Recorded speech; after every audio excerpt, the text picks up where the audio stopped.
नमस्कार दोस्तों, कैसे हैं आप? कहानी जंक्शन के इस पड़ाव में आज हम सुनेंगे श्री रविंद्रनाथ टैगोर द्वारा लिखी कहानी तोता।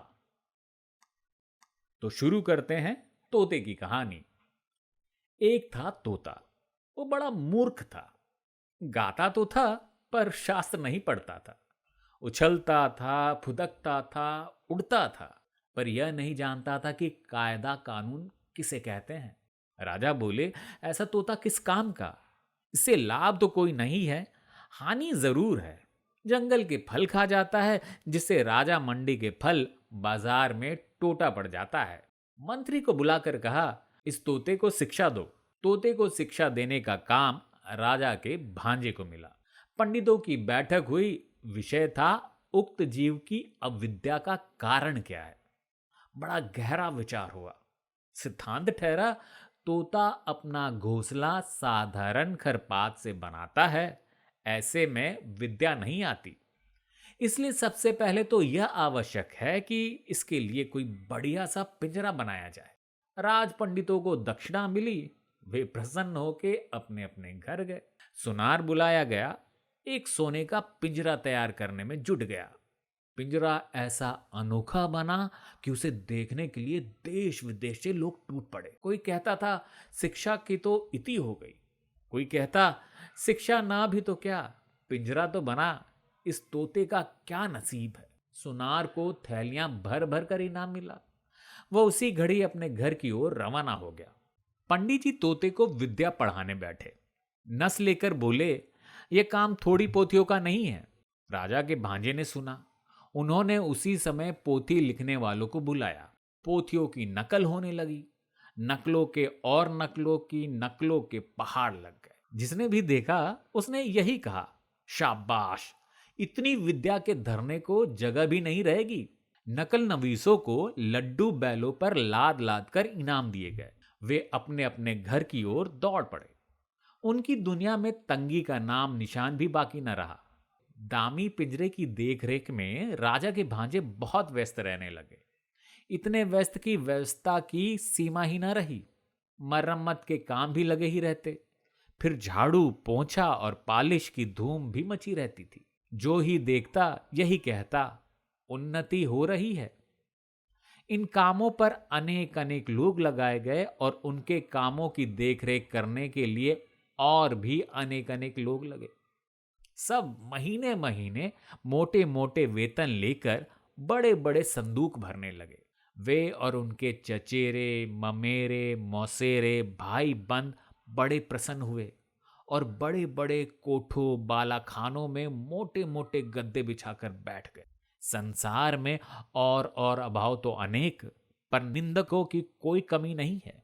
एक ढूंढो हजार मिलते हैं। वे बोले, पिंजरे की तो उन्नति हो रही है, पर तोते की खोज खबर लेने वाला कोई नहीं है। बात राजा के कानों में पड़ी। उन्होंने भांजे को बुलवाया और कहा, क्यों भांजे साहब, ये कैसी बात सुनाई पड़ रही है?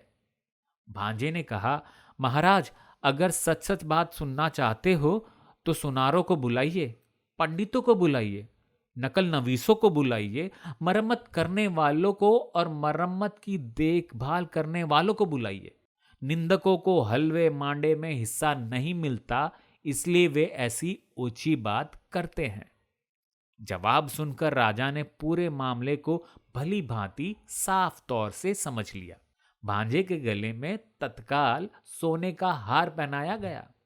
राजा का मन हुआ कि एक बार चलकर अपनी आंखों से यह देखें कि शिक्षा कैसे धूम धड़ाके से और कैसी बगटूट तेजी से चल रही है। सो एक दिन वह अपने मुहासिबों, मुंह लगो, मित्रों और मंत्रियों के साथ आप ही शिक्षा शाला में आ धमके। उनके पहुंचते ही डेवड़ी के पास शंख, घड़ियाल, ढोल, तासे, कुदरक, नगाड़े, तुरहिया, भेरियां, दमामे, कांसे, बांसुरियां, झाल, करताल, मृदंग, जगछप आदि आदि आप ही बज उठे। पंडित गले फाड़ फाड़ कर और बूटियां फड़का फड़का कर मंत्र पढ़ने लगे। मिस्त्री, मजदूर, सुनार, नकल नवीस, देखभाल करने वाले और उन सभी के ममेरे, फुफेरे, चचेरे मौसेरे भाई जय जयकार करने लगे। भांजा बोला, महाराज देख रहे हैं ना। महाराज ने कहा, आश्चर्य, शब्द तो कोई कम नहीं हो रहा। भांजा बोला, शब्द ही क्यों, इसके पीछे अर्थ भी कोई कम नहीं। राजा प्रसन्न होकर लौट पड़े। ड्योढ़ी को पार करते ही हाथी पर सवार होने ही वाले थे कि पास के झुरमुट में छिपा निंदक बोल उठा, महाराज आपने तोते को देखा भी है? राजा चौंके, बोले, अरे हां, यह तो मैं बिल्कुल भूल ही गया था, तोते को तो देखा ही नहीं। लौटकर पंडित से बोले, मुझे यह देखना है कि तोते को तुम पढ़ाते किस ढंग से हो। पढ़ाने का ढंग उन्हें दिखाया गया। देखकर उनकी खुशी का ठिकाना न रहा। पढ़ाने का ढंग तोते की तुलना में इतना बड़ा था कि तोता दिखाई ही नहीं पड़ रहा था। राजा ने सोचा, अब तोते को देखने की जरूरत ही क्या, उसे देखे बिना ही काम चल सकता है। राजा ने इतना तो अच्छी तरह समझ लिया कि बंदोबस्त में कोई भूल चूक नहीं है। पिंजरे में दाना पानी तो नहीं था, सिर्फ शिक्षा, यानी ढेर की ढेर पोथियों के ढेर पन्ने फाड़ फाड़ कर कलम की नोक से तोते के मुंह में घुसेड़े जाते थे। गाना तो बंद हो ही गया था, चीरने चिल्लाने के लिए भी कोई गुंजाइश नहीं बची थी। तोते का मुंह ठसाठस भर कर बिल्कुल बंद हो गया था। देखने वालों के रोंगटे खड़े हो जाते। अब दोबारा जब राजा हाथी पर चढ़ने लगे तो उन्होंने कान उमेठू सरदार को ताकीद कर दी कि निंदक के कान अच्छी तरह उमेठ देना। तोता दिन पर दिन भद्र रीति के अनुसार अधमरा होता गया। अभिभावकों ने समझा कि प्रगति काफी आशाजनक हो रही है। फिर भी पक्षी स्वभाव के एक स्वाभाविक दोष से तोते का पिंड अब भी छूट नहीं पाया था।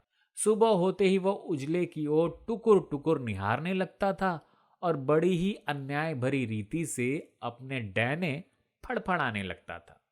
इतना ही नहीं, किसी किसी दिन तो ऐसा भी देखा गया कि वह अपनी रोगी चोंचों से पिंजरे की सलाखें काटने में जुटा हुआ है। कोतवाल गरजा, ये कैसी बेअदबी है। फौरन लुहार हाजिर हुआ, आग भाती और हथौड़ा लेकर। वो धमाधम लोहा पिटाई हुई।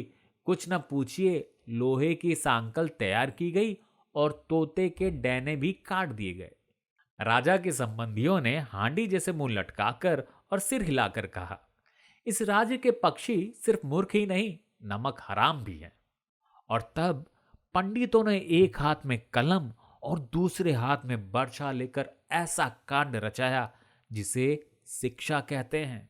लुहार की लुसार बेहद फैल गई और लुहारिन के अंगों पर सोने के गहने शोभने लगे। और कोतवाल की चतुराई देखकर राजा ने उसे सिरोपा अता किया।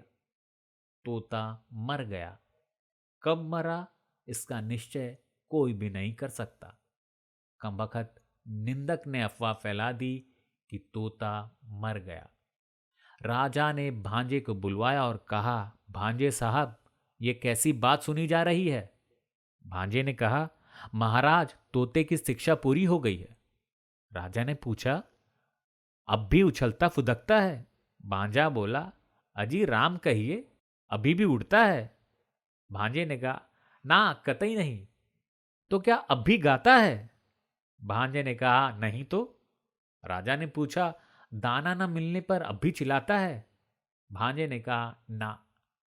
राजा ने कहा, एक बार तोते को लाना तो सही, देखूंगा जरा। तोता लाया गया। साथ में कोतवाल आए, प्यादे आए, घुड़सवार आए। राजा ने तोते को चुटकी से दबाया। तोते ने न हां की न हूं की। हां, उसके पेट में पोथियों के सूखे पत्ते खड़खड़ाने जरूर लगे। ये कहानी आपको कैसी लगी? अपना फीडबैक जरूर शेयर करें। ऐसे ही कहानियों का आनंद लेने के लिए चैनल को आज ही सब्सक्राइब करें और बेल आइकन प्रेस करना ना भूलें।